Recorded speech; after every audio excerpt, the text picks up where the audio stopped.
Does evil spiral out of control? This question has haunted the minds of many, both in Shakespeare's time and our own. In our world today, this question can be linked to significant world events such as the spread of ISIS through the Middle East and the unwholesome violence in the Ukraine. In Shakespeare's time, hundreds of years ago, many prime examples of evil spiraling out of control can be found within the play Hamlet. These ideas are a predominant theme in Hamlet, especially when Polonius is killed, Rosencrantz and Guildenstern are executed, Laertes is killed, and Gertrude is poisoned.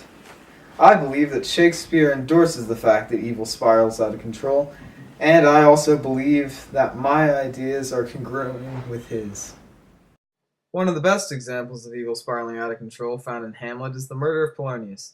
Thinking that Polonius is Claudius hiding behind the curtains, Hamlet stabs him with his saber. Gertrude describes the act when she says, "Behind the arras, hearing something stir, whips out his rapier and screams, 'A rat, a rat!' and in his branish apprehension, kills the unseen good old man."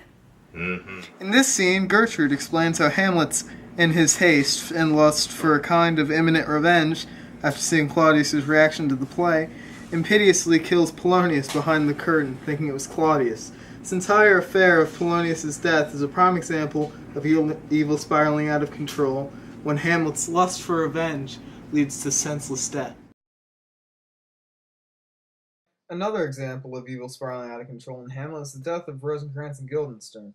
This is displayed when the English ambassador says, "Tell him his commandment is fulfilled. Rosencrantz and Guildenstern are dead." This is another example of superfluous death in Hamlet, because the only reason that they died was that Hamlet found them to be in his way and conveniently disposed of them by changing the letter that told the king to execute Hamlet to telling him to execute Rosencrantz and Guildenstern. Hamlet could have easily just destroyed the letter or changed it to not kill Rosencrantz and Guildenstern. Instead, he malevolently killed two characters who remained mostly innocent, if not easily manipulated, throughout the play. Laertes' death was another example of how evil can spiral out of control. Laertes even sums it up pretty well himself when he says, "Alas, I have been justly slain by my own treachery." This is an example of evil spiraling out of control for two reasons. A. Hamlet did not necessarily need to kill Laertes. He sent Laertes into oblivion in the heat of the moment and the rage of his own bestial quest for revenge. And B. Laertes, as he said, was killed by his own poison and his own lust for revenge against Hamlet. A final example of evil spiraling out of control is the death of Gertrude. Gertrude is killed by drinking a poisoned cup. This is summed up when Claudius says, "Instead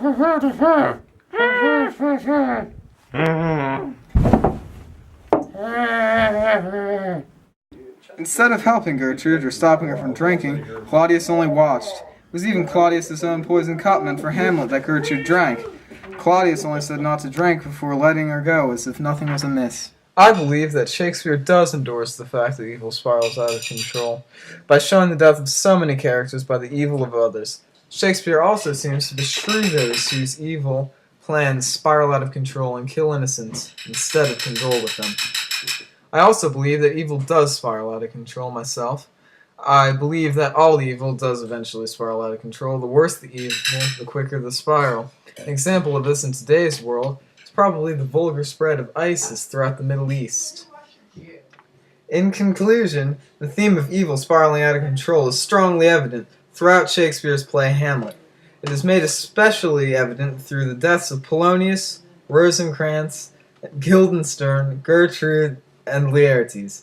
I believe that Shakespeare endorsed the fact that evil does spiral out of control, and I also believe the same way.